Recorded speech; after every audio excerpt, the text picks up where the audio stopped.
In the course of our Selling Skinny investigation, a lot of you have probably asked this question: how is it legal? We've been exposing safety problems with knockoff GLP-1 diet drugs that you can buy on the internet cheaper than name brand versions. Our stories have raised questions about whether they're safe for you to take. But there's a legal question, right? How can these telehealth companies and compounding pharmacies that manufacture the drugs sell them when big pharmaceutical companies hold the patents? Big Pharma says they can't and has filed many lawsuits across the country to try to protect their patents on semaglutide and tirzepatide, the active ingredients in Ozempic and Zepbound. Compounding pharmacies argue, among other things, that they're adding ingredients like vitamin B12, so their product's not a direct copy. In the case of this lawsuit filed by Novo Nordisk, which makes Ozempic, the telehealth Mochi, which we've reported on widely for safety violations, is asking a judge to dismiss Novo's lawsuit. So there are these legal battles underway. The Food and Drug Administration has warned, by the way, that compounded GLP-1s come with risks because they're not FDA approved. So buyer beware. After nearly a year behind closed gates, a popular corner of Olympic National Park is about to welcome visitors back. The staircase-developed area will remain reopened July 8th, along with its campground, the ranger station, Rapids Loop Trail, and access road. That area has been closed since last July because of damage from the Bear Gulch fire. The backcountry trails will stay closed while crews continue repairs and some hazard checks there. Visitors are urged to use caution because burned areas may still have some falling trees, some loose rocks, and some unstable ground. Unfortunately, we found a 93-year-old female who was deceased inside the home. So a little after 7:15 a.m., we received 911 calls from one of the residents here reporting that they heard a large boom and then saw smoke and flames in their backyard, in their deck. Our firefighters attempted to perform a search inside the building while the fire was not under control. But due to the heavy amount of smoke and the significant amount of furniture and debris that was impeding their way, they were ordered to evacuate the building and withdraw. Because moments later, we had flames through the roof. What that means for us is that it poses a risk for the structural integrity of the home, for a risk of walls collapsing. About an hour later, we were able to get the fire under control. When it was under control, we were able to resume our search efforts. Unfortunately, we found a 93-year-old female who was deceased inside the home. The State Patrol is looking for a person who shot a truck on Highway 509 near Cloverdale on Monday night. The driver was in a Dodge Ram pickup when they say they saw a man in the back seat making hand gestures and then fire a gun at the vehicle. This is where the bullet hit the truck, and this is the Jeep that troopers are looking for. They say a woman was driving and there was another woman sitting in the front seat. They were going southbound on 509 at about 6 p.m. on June 29th. If you recognize that vehicle or have any information, contact the State Patrol. It's the latest viral hotspot taking over your social media feeds. Cafe Hagen's stunning new Scandinavian-inspired waterfront oasis. The only catch, finding it along this massive winding stretch of the Seattle shoreline can feel a bit like a treasure hunt. Luckily, a new wayfinding project is helping people find exactly where they need to go. Oh, fantastic. A, I'm going to be able to find my way. And B, there's so much to explore here. That's what we hope, as well as knowing that there's now an amazing new cafe just up the road. This isn't just a few maps slapped onto posts. This is a massive multi-year redevelopment to reshape how we experience the entire shoreline. This project extends all the way from the downtown waterfront up to Expedia in the north.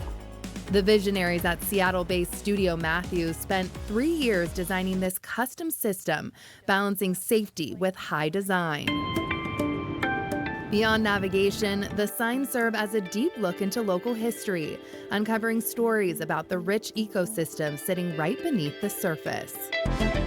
There's a whole biome happening right under the water that we can't see, but really does need protection and is incredibly important to all of us out of the water too. A seamless blend of utility and education, turning a simple walk around the water into an accessible open-air museum for everyone.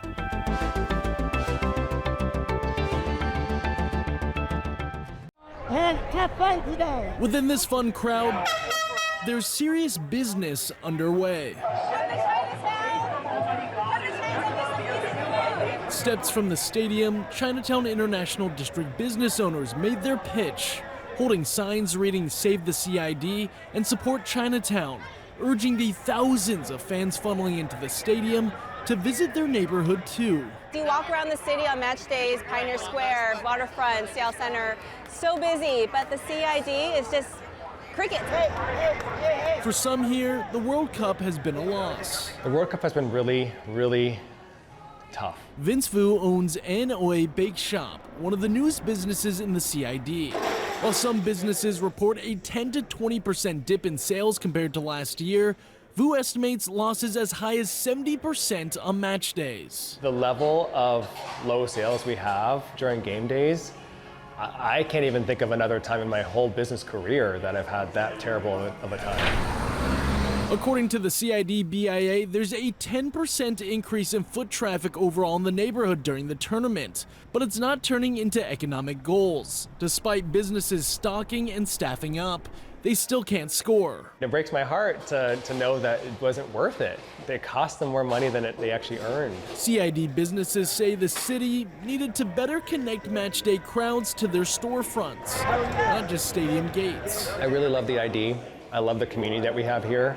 So I really hope that what makes the ID great, these local people are able to stay, that we're able to continue doing business here, and that folks will continue supporting us. There is a recall. Roughly 13,000 air conditioning units have been recalled as temperatures start rising across the country. Daikin Comfort Technologies says burn and fire risks are the reason for the recall. Daikin's Amana window room air and through-the-wall units, as well as heat pumps, are impacted by the recall. The affected units were sold between April and December of last year. Thankfully, no injuries have yet been reported.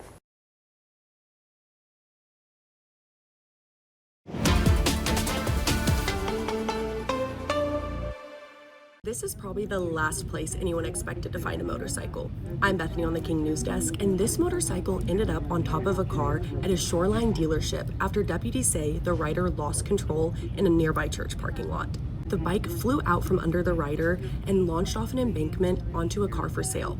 Now, despite the dramatic scene, the rider wasn't seriously injured, and deputies say that this was an accident and no criminal charges are expected. This film, I Am American, I'm the writer, director, producer, and acting in it, and this film means the world to me. It is my grandparents' story.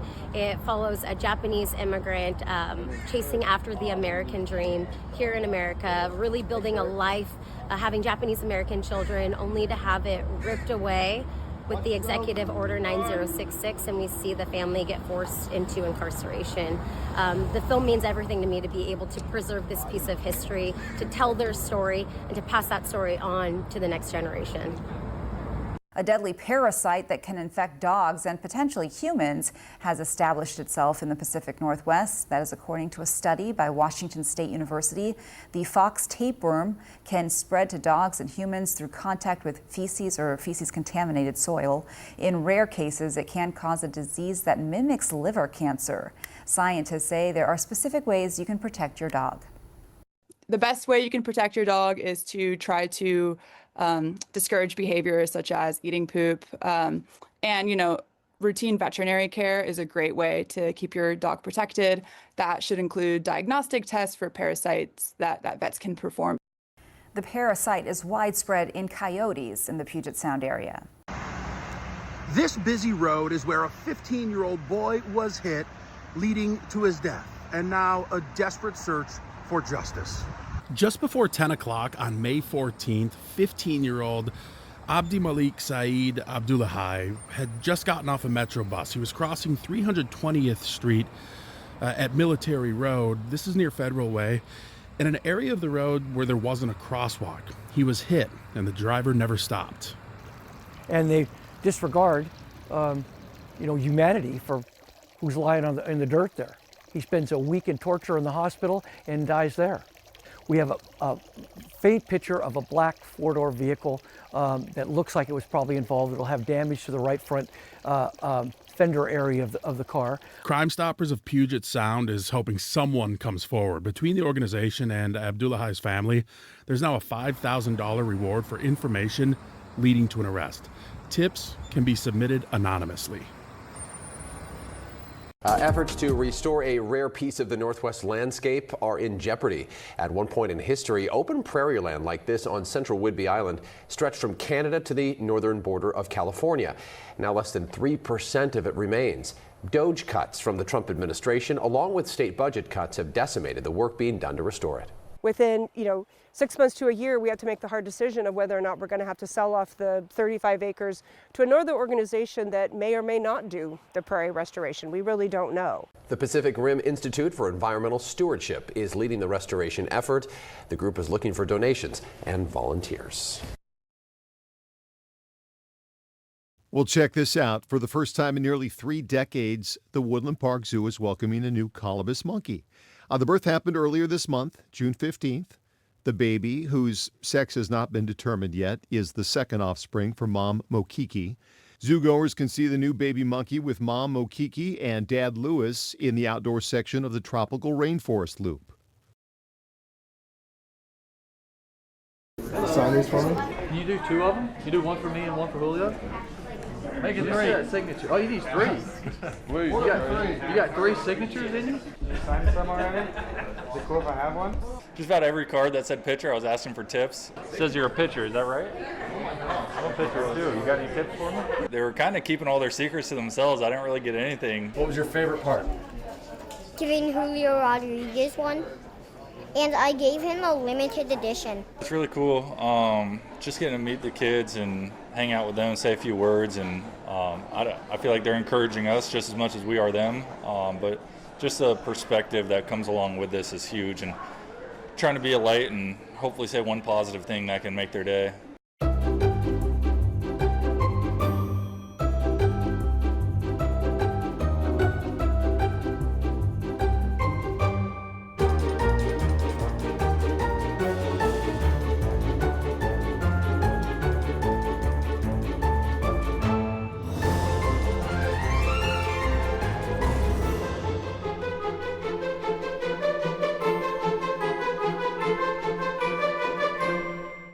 Pacific Place in downtown Seattle has a new exhibit.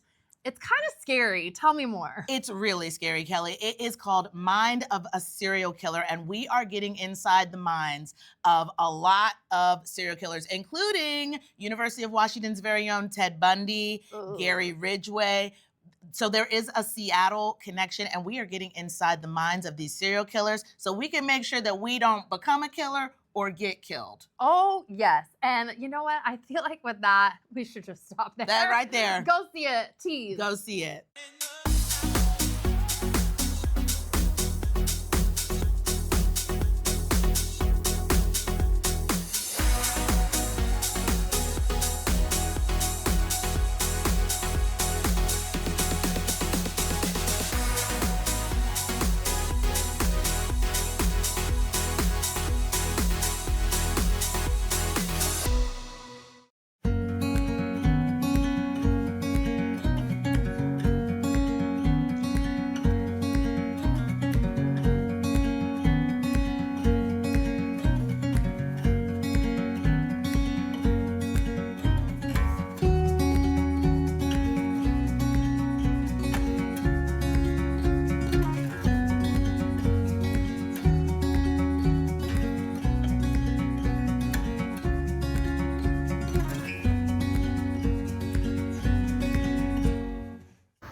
It was a busy weekend for undercover agents across Snohomish County.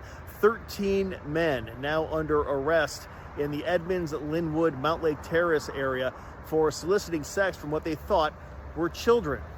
Those undercover agents would go on dating apps and websites known to promote prostitution, posing as kids as young as 12 and 13 years old. They actually used AI to make their own faces look like children's.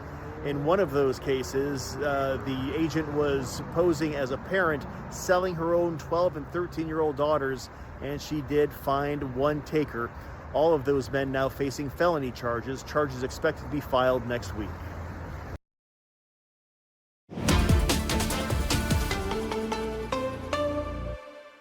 Today, King County and Seattle City officials announced that the King County Regional Homelessness Authority is no longer going to be receiving county and city funding.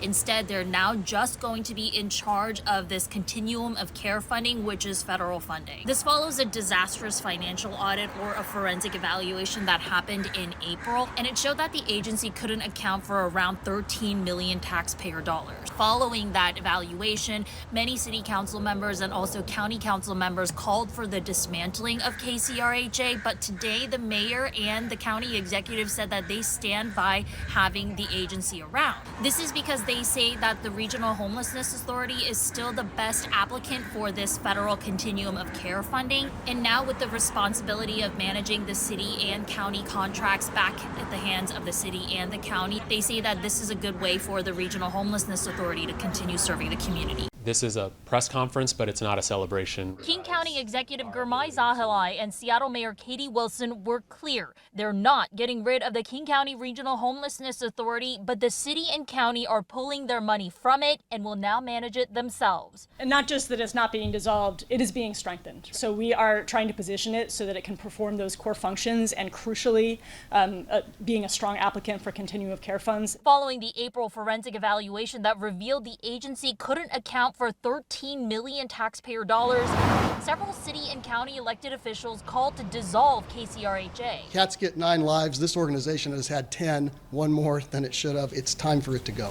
Starting next year, the organization will continue to manage only federal funds. We just got the results of the recent point in time count. We have seen another significant increase, especially in our rates of unsheltered homelessness, which we should all feel is unacceptable. KCRHA's current CEO, Dr. Kelly Kinnison, was not a part of the press conference, but she answered questions after about what led up to this moment. A very bad situation and something taxpayers should be very mad about. And if I could go back and do it differently, I would. In addition to mismanaged funds, the organization's efforts didn't improve the region's homelessness crisis. Since its formation in 2019, more people in Seattle and King County, not fewer, are unhoused. As it was launched, it is a failed experiment, and I think we need to do something different.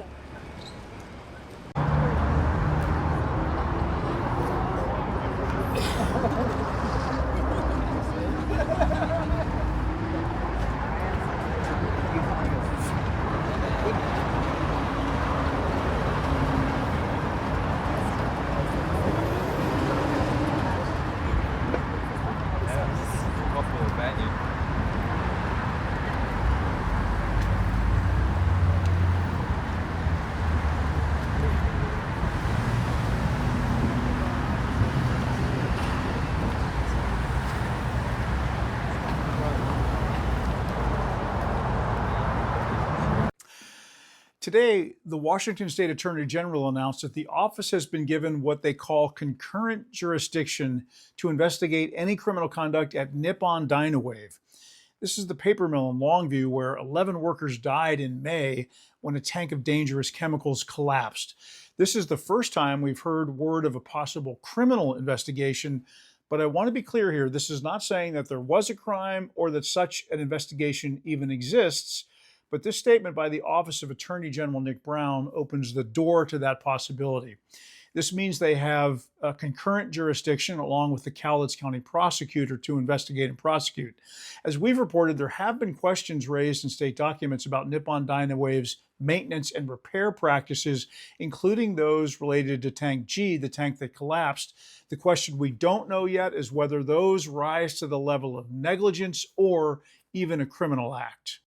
As soccer fans file into Seattle Stadium, there's a team working behind the scenes to keep everyone safe, and that team relies on K9 Moby. While the city buzzes with match day energy, K9 Moby and his handler are quietly sweeping venues before teams and fans arrive.